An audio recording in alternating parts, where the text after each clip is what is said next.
Hello everybody. We're here today at a cemetery. Actually, it's Hala cemetery. Somebody filled in the L there, but when you look at it from the road, that's what you see, a cemetery. But that's not what we're here to talk about today. We're here to talk about a 14-year-old girl that lost her life due to an unfortunate car accident that happened back in 2011.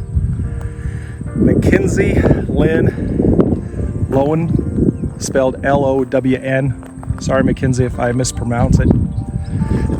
She was a dancer.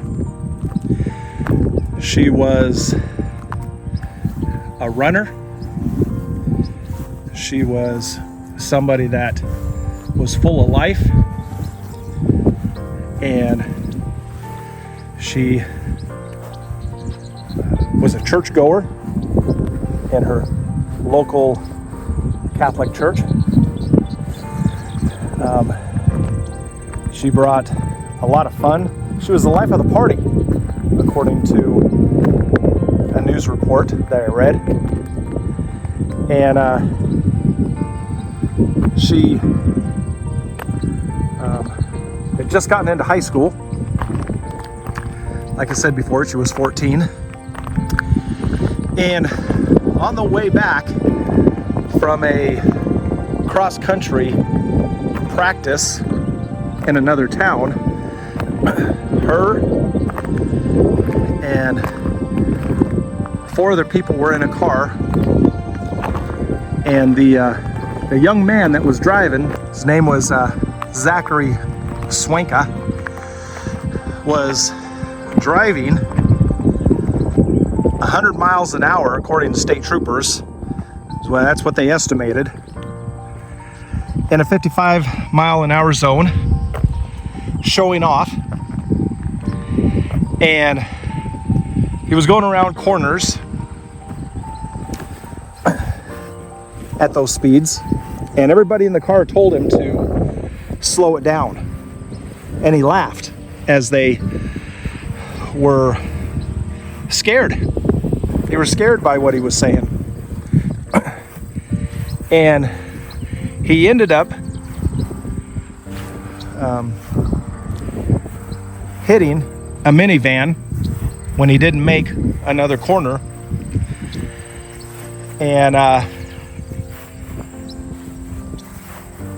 Mackenzie was thrown from the vehicle and later died of her injuries. And that young man, 19 years old, was arrested for his crimes and later released. The interesting thing is, the family started out, and here's her gravestone, started out with suing Swanka for all this. And if you know anything about Iowa, and that's where we're at, in Amana, Iowa, in October, the roads can get pretty slick by that time. But he lost control, hit a minivan. Everybody in the car, including the people in the minivan, went to the hospital. Mackenzie was the one that didn't make it. They started out suing Swanka, but then they dropped that suit and went after the school district, because it is policy, if you're going to transport students or have students go from one town to another for sporting events, including practice, the school must provide transportation. And the only time another student is supposed to transport any students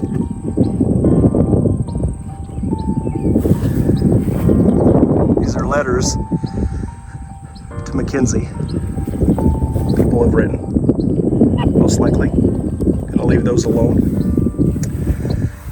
Is when the parents the student that's being transported has been given written permission by their parents and given directly to the superintendent, and that hadn't been done.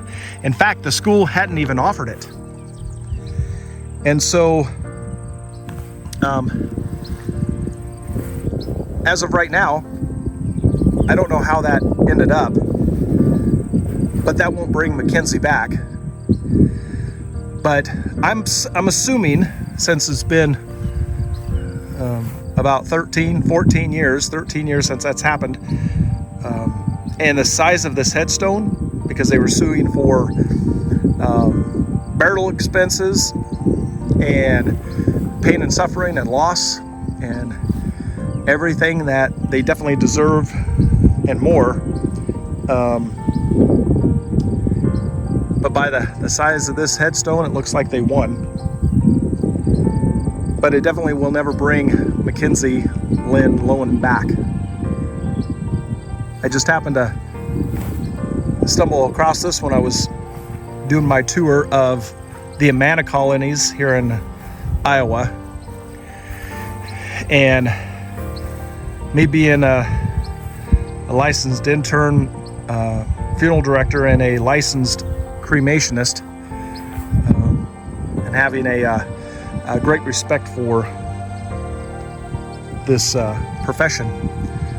This one right here, knowing that her life was cut short at just 14 years old, I think touched me the most.